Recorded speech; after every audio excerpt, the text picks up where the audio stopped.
भगवान शिव को सनातन संस्कृति देवों के देव महादेव कहा जाता है। इसके अलावा हिंदू धर्म को मानने वाले उन्हें भगवान शंकर भी कहते हैं।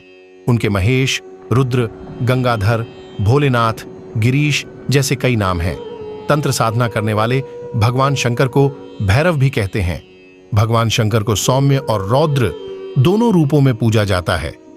भगवान शिव को त्रिदेवों में संहार का देवता माना जाता है।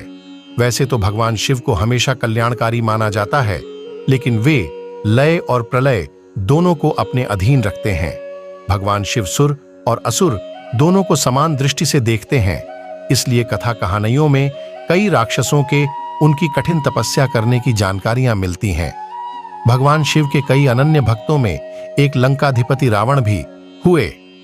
कई राक्षसों ने उन्हें अपने तप से प्रसन्न कर मनचाहा वरदान पाया। सवाल ये उठता है कि भगवान शिव के भक्तों की कई कहानियां सुनी सुनाई जाती हैं, लेकिन उनके पहले शिष्य की जानकारी बहुत कम उपलब्ध होती है। जानते हैं कि भगवान शंकर के पहले भक्त कौन थे? भगवान शिव के पहले शिष्य कौन थे? भगवान शिव के पहले शिष्यों की जानकारी पुराणों में मिलती है।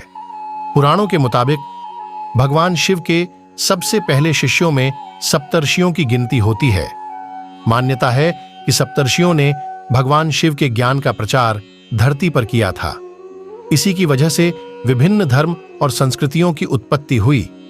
यह भी माना जाता है कि भगवान शिव ने ही गुरु शिष्य परंपरा की शुरुआत की थी। शिव के सबसे पहले शिष्यों में बृहस्पति, विशालाक्ष, शुक्र, महेंद्र, प्राचेतस मनु, सहस्राक्ष और भारद्वाज शामिल थे। क्या एक हैं भगवान शिव और शंकर? ज्यादातर सनातन परंपरा के अनुयायी शिव और शंकर को एक ही मानते हैं। हालांकि शिव पुराण में जिक्र किया गया है कि सबसे पहले एक प्रकाश पुंज की उत्पत्ति हुई। इस प्रकाश पुंज से ब्रह्मा और विष्णु की उत्पत्ति हुई। जब ब्रह्मा जी ने पूछा कि आप कौन हैं, तो पुंज से आवाज आई कि मैं शिव हूं। इस पर ब्रह्मा जी ने प्रकाश पुंज से साकार रूप लेने को कहा। फिर उस प्रकाश पुंज से शंकर की उत्पत्ति हुई। इस आधार पर कहा जा सकता है कि शिव और शंकर एक ही शक्ति के अंश हैं, लेकिन दोनों अलग हैं।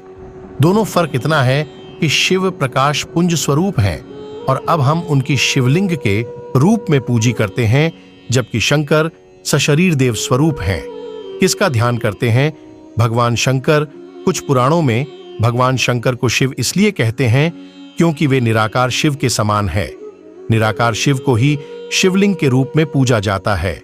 ज्यादातर जगहों पर भगवान शंकर को योगी के रूप में दिखाया जाता है।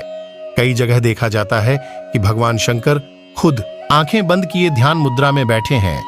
कभी सोचा है कि आखिर देवाधिदेव महादेव किसका ध्यान कर रहे हैं? तो इसको लेकर अलग अलग कथाएं हैं। रामचरितमानस में भगवान शिव और श्री राम को एक दूसरे का उपासक बताया गया है। शिव पुराण में खुद भगवान शिव माता पार्वती को बताते हैं कि वह श्री राम का ध्यान करते हैं। वहीं कुछ पुराणों में बताया जाता है कि भगवान शंकर शिव का ध्यान करते रहते हैं। कुछ जगहों पर भगवान शंकर को शिवलिंग का ध्यान करते हुए भी चित्रित किया गया है। इससे भी साफ होता है कि शिव और शंकर दो अलग सत्ताएं हैं। भगवान शिव की उत्पत्ति कैसे हुई?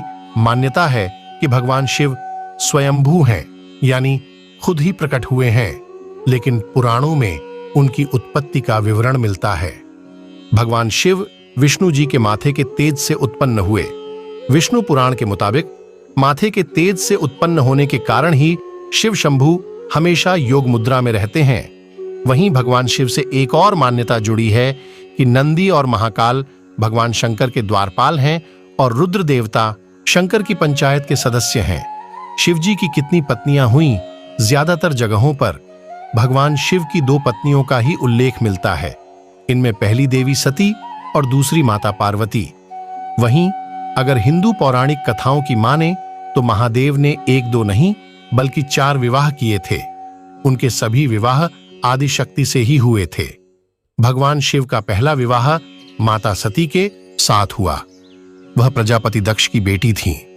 माता सती के पिता ने जब भगवान शिव का अपमान किया तो उन्होंने यज्ञ कुंड में खुद को भस्म कर अपने प्राणों की आहुति दे दी। इसके बाद उन्होंने हिमालय की बेटी पार्वती के रूप में जन्म लिया। माता पार्वती के रूप में आदिशक्ति ने भगवान शिव से दूसरा विवाह किया। धर्म ग्रंथों में भगवान शिव की तीसरी पत्नी देवी उमा को बताया जाता है, वहीं उनकी चौथी पत्नी मां महाकाली को बताया गया है।